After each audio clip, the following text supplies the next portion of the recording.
तर महाडमधल्या घटनेची न्यायालयीन चौकशी करा आणि या घटनेस जबाबदार असलेल्या चंद्रकांत पाटलांवर गुन्हा दाखल करा अशी मागणी विरोधकांनी केली आहे।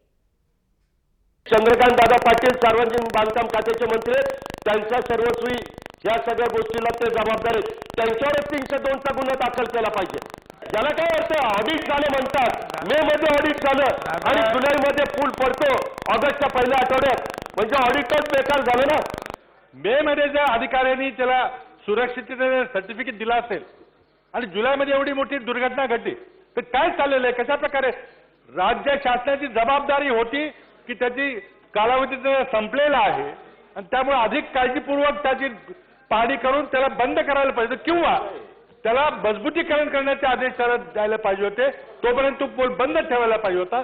माझी सभागृहाने मागणी आहे की ताबडतोब या प्रकरणाची न्यायालयीन चौकशी करा आणि जे कोणी जबाबदार असतील तर प्रत्येकावर कारवाई झालीच पाहिजे।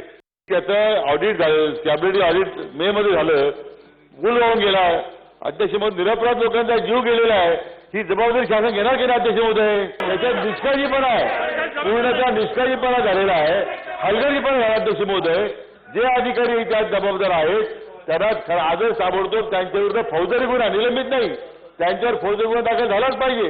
परंतु ही नैतिक जबाबदारी त्या खात्याचे मंत्री म्हणून चंद्रकांत मंत्री महोदयांनी ती जबाबदारी स्वीकारावी अध्यक्ष महोदय, ही मागणी अध्यक्ष महोदय आमची आहे।